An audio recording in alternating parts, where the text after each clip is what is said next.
Hey, Omar, welcome to the podcast. How are you doing today? Hey, I'm doing well. Thank you so much for having me, and hello to everyone listening. Yeah, I'm really excited to jump in with you. So, how about we just start off with tell us a little bit about what Kinnect is? Yeah, Kinnect is a brand and with two products that we've built that helps people connect over their memories. So think about what are the things that you would like to preserve of your family and your friends, and also what's a newer way to engage with them. Perfect. And Connect is spelled with a K, not a C, just for there. With Connect offers both digital app and physical storybooks, which I found extremely interesting. And I was like, ooh, I like that. How do you see the interplay between these two mediums, enhancing family connections and preserving memories across generations? Yeah, great question. The first one is I think a lot of us, when we think about our friends or family, our grandparents, it's not that we don't want to connect with them, but we often find ourselves quite busy dealing with the mundane parts of life, like doing work or relationship stuff. Maybe it's a proximity thing or a sentiment or tone difference because of the cultural differences. So I look at Connect as kind of coming in and instead of giving open forum spaces like LinkedIn or Facebook where you jump in and you have to think about what story to post or what dinner item you're eating or what post to comment on. It's actually like we encourage a person to reflect on a personalized question. So a question that we think that would get you or me to respond. And then part of the equation also in that in the technology is that we also measure if the family and their friends engage with it, if they liked it to also comment and like our goal is to really think about like how to drive like meaningful conversation and engagement with friends and family. Where I think a lot of like what we're exposed to today is just more about like sharing very frivolous updates, things that don't really matter when you really sit down and talk to someone like face to face. So yeah, that's how we're kind of looking at using our products to digitally connect, and then for the book component of it, how do we then like memorialize or celebrate our lives, our stories in ways that kind of fall into like Mother's Day or Father's Day holidays, these moments where we really want to celebrate those stories like in a physical, tangible way. So really kind of see them supporting one another. Yeah, this really got me excited actually because my grandma is 94. So, I mean, she's still going strong, but she's very most definitely clearly closer to the end of her life. And I was thinking about this in terms of being able to take time with her and create a space with her where maybe we get together a number of times where I ask a bunch of questions and a bunch of things about her life to maybe put into this storybook and then preserve that and be able to like gift that to like cousins and family so that we have the story of my grandma and my grandpa who already did pass away, but preserve that story for, next generations or for my nieces and nephews who are still too young to like really quite comprehend anything to have that. So could you tell me a little bit more about that storybook process and what you've seen with it and how you've used them? Yeah, I think when it comes to like making a book about your life or even like a vacation book, there's so much like complexity that goes into it. Like A, the organization of it all. B, like how does it like look like? Does it make me want to reopen the book, I hope, right? Because you put all this effort into it.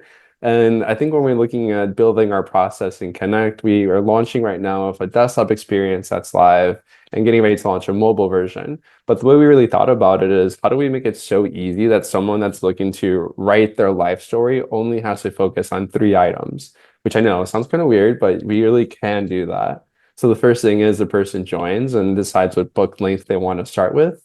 And then from there, the first thing they have to do is decide if they want to answer a question that they can put together or they can use one of our thousands of questions. From there, then they go into the page design they want to design and write within. And then three, they go in and actually start putting it together, upload the picture to fulfill that story, or if they're going to write and just do a longer form story, they can. We also have some pretty freaking cool things to it. Like you can use voice to text if you just prefer to speak about the story versus typing it. And another element that it makes me quite emotional is like, how do you really bring this book to life?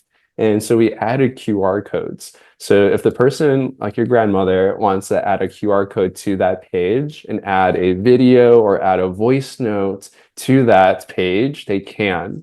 And that way, like in 5 years, 10 years, or you're talking about your like cousins or nieces, grands, like whatever it might be, who don't really realize these stories impact us yet. When they hear that voice and be like, whoa, that's like it really does add a layer to that page. So that's like how we've really built the experience to like start with the question, pick your design, and then write within, and then repeat until you're done. And that's it. There's like nothing more, nothing less in there. That's amazing. Almost got a little teary-eyed. I was like, okay. So it has a lot of prompts in there that can help guide you through those questions. So it's not like you coming up with these questions yourself, which I'm sure I have a ton of curiosities I have about my grandma's life that I would be asking. But there are prompts that kind of take you through, and you can do it as much as you want or as little as you want. Is there like a size limit where it's like, okay, this book is getting crazy long, like we need to like play within the realm? We our biggest item on there, I think, is 400 pages. And I know it is jaw-dropping long. Like, who has that much to say? And high key, once that person, the first person that I get that asks for more, that person is going to be memorialized at Connect. I can't wait to celebrate that person. But yeah, right now our highest is 400 pages. It is jaw-dropping, but if you really think about someone's life, who's not to say that 400 is not even enough, right? Right? So digitally, obviously, it's going to be worldwide and everywhere. With the physical book, are you starting just with the US or Canada, or is it international? How does that work? Thanks for asking. That is a big component of what makes me so freaking excited about what I'm building. When my grandfather was diagnosed with dementia and we were looking for something for him to start saving his memories before it progressed where he couldn't, we were only able to find products and brands that were saying it's for the family. But then you go into it and you realize that they're talking about English speaking families in the US only. So my grandfather, he's native from Puerto Rico. He only spoke Spanish. So when he passed away, all his memories kind of faded with him. So at Connect, it's really important to me as a queer first-gen Latino to really think about how to build inclusivity from the forefront.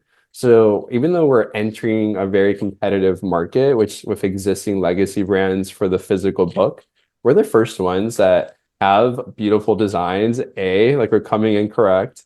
And then two, we're also offering English and Spanish to start and have built technology so if someone's asking for a different language, we can quickly work on implementing that language for that person upon ask. So we're really, really excited about the book already coming into the product, into the space, having a sign of like, hey, we're here to make impact from the get-go and being inclusive from that start. Nice. And what about like international shipping? If somebody like has wants it in Canada or what have you, like I know there's a lot of stuff going on with tariffs. So have you run into any kind of issues around the physical storybook with what's going on currently? So the beautiful part about the book is since it is web-based, meaning that anyone across the world can log in and start working on their book. The second component is how we've partnered with a publisher to do this. So the unique part is every single person that orders a book, without them realizing it, they're actually ordering from someone local. So there's someone that that publisher has partnered with, and it's in the area of either your city or your state. So that way, like if I'm printing in Chicago, requesting in Chicago, I can probably most likely have a printer shipped from Chicago to me. It's not always the case, but that's like the benefit of finding a partner that has these like really strong relationships. That's freaking amazing because you're supporting local business, which is so important to me as a small business owner and supporting small businesses. That actually gets me really, really excited. Yes.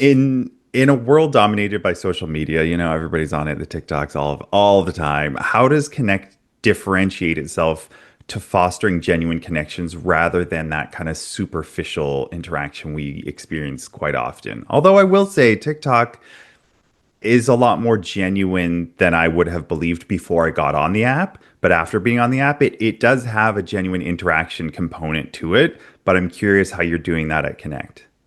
Yeah, I think every app has its like has its space, its place, if you will. I love my TikTok. I get on there and I know that I'm gonna be like freaking out to a RuPaul like episode recap of something I just watched and or a really cool trend that's happening.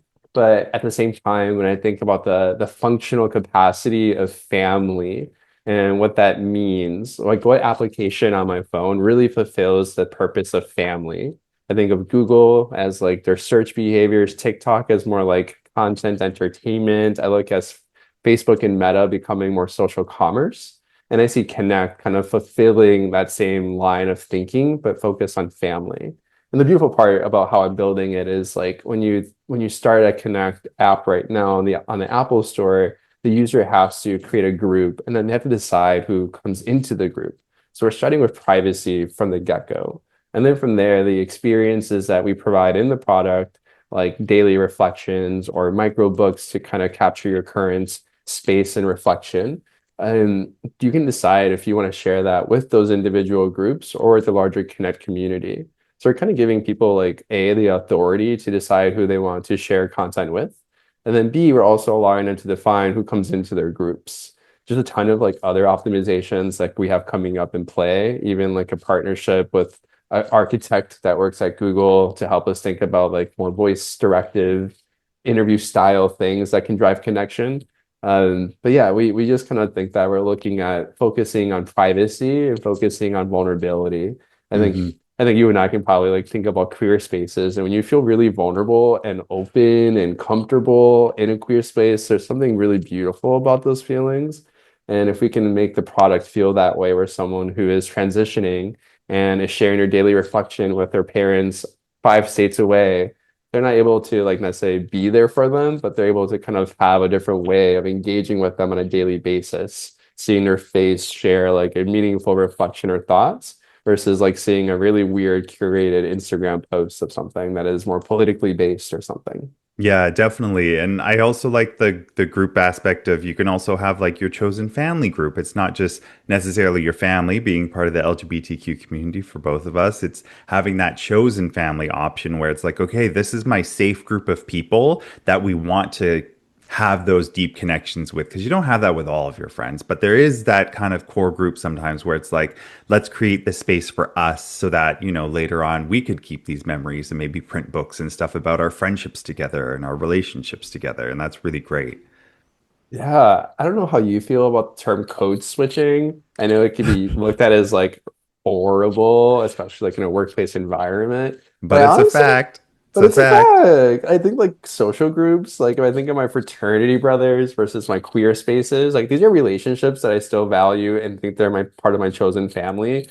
But it's not like I'm responding and talking about the same topics in each one. And that's how I look at memory sharing and memory reflections. Like there are things that you want to tell everyone, and then things you want to tell certain groups. And like maybe you're a future family threat if your cousin's growing up in it. Maybe they shouldn't know about the things you're doing, you know? So I think like having authority of who to connect and share things with and knowing it's going to be stored and organized. So that way someone in 5 years or 10 years almost has like this Netflix repository of your life, of your reflections, and how they decide to use it for grieving or connecting. There's just so much usage for it in a really beautiful way that's thoughtful and not just like trend based or, showing off.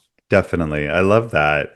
How are you, because Connect's focus on the emotional well-being side and family and connections.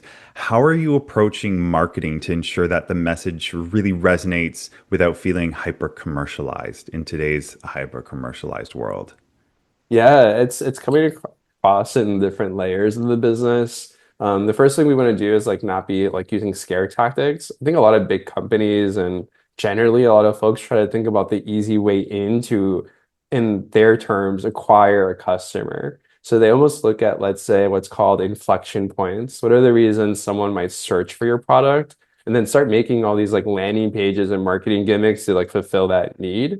I'm trying to avoid that and say like we are built for like the purpose of humanity, of connection and belonging. And I hope that our services and features and even our physical product focus on stories kind of proves that. So I think right now when we think about marketing and coming across, it's really leaning into cultural marketing. So how do we lean into the cultures and traditions that a lot of our ethnic groups kind of maintain as part of why they're so excited about legacy components? Or two, how do we think about using marketing to be really honest about like why it's so freaking hard to connect with friends and family and like it's so interesting how many of us think about like, man, I wish I talked to my mom or cousin or friend more. But then when you think about it versus actioning on it, there's very little that us of us actually do it. So I think a lot of like what I'm hoping for is our marketing comes across as really inspirational, really much of a reminder. It's not being like product focused only. It's really thinking about like how do you be impactful in what we're communicating? Almost like Nike back in the days. Like Nike today is different. I think we can all nod our heads. They've just had such a freaking change in their behavior. And when I interned and started working there, my first job, um, I remember coming up beforehand as like using their ads as like part of like what I would bring to school as being inspired to be a better athlete. I don't think that they're not doing that anymore. I don't think a lot of people are looking to Nike ads and being inspired to change or do something. And that's what I'm hoping that I get to build with Connect is how do I create that sense of reflection and probably to being scary, but just being normal, our time here on Earth and what a relationship feels and means like. Yeah, I think you're coming in right at the perfect time because the world is going through a very interesting shift right now. And like we Yes. probably will be for the next 5 or 10 years. But I see this shift very much moving back towards community and relationships and like genuine relationships with humans and humanity. Whereas like the hyper commercialized Western version of society is so individualized, I think we're now coming back to a collective. And so I think that this is definitely perfect timing for all of that coming together for sure. I don't know if you saw this article, but maybe the folks out here too, but there was this really interesting article that said Mark Zuckerberg says that social media is dead. And I found that to be so funny because I think the person who originally tried to create social networking fell into social commerce to focus on capitalistic behaviors versus like the things that really matter to a relationship or a connection. Kind of saying that. So I think we are at a time where people are, especially the young folks that I get to meet, they are like anti-meta. They're looking for alternatives. They're looking for more privacy. Privacy is a luxury these days. And I think we're coming in this new time where Bad Bunny, the number one global search artist, especially on the male side, right, is talking about saving his memories and stories of the Puerto Rican history. And that was Mhm. his entire thesis of his album this year. It's starting a Coliseum and worldwide tour, drawing billions. And that's his entire album, is focusing on that reminder that as Latinos, as people of color, as queer folks, we gotta like lean into our people, lean into our stories and our community. So I agree. Definitely. There's this moment happening. Yeah, it's definitely the perfect moment for it. Okay, let's wrap things up with what's an exciting milestone coming up for you or something exciting coming up for you that we can look forward to in the near future. We are expanding our digital product to live on Android and web. So it'll be joining the same systems as our storybook experience. And that's going to allow us to A, reach a global audience, have multiple languages. So we're taking this like small idea product that's on the Apple Store that we do love, but we have been working on these really, really cool updates, knowing that we're about to be multi-platform and really fulfill like when we say family, that doesn't mean just like the US based family. It's like family means those are for me in Guatemala or Puerto Rico, etc. Nice, amazing. Where can folks find out more, download the app, get in touch? Yeah, www.kinnect.club and Kinnect is Kinnect. Kin. Perfect. And I'll make sure to have all those links in the show notes for everybody who's listening. Omar, this has been a fantastic conversation. I'm really excited for this. And honestly, I'm going to be looking at it for my grandma because like time's getting short. So thank you so much for coming on and sharing today. Yeah, thank you for having me and thanks all. Looking forward.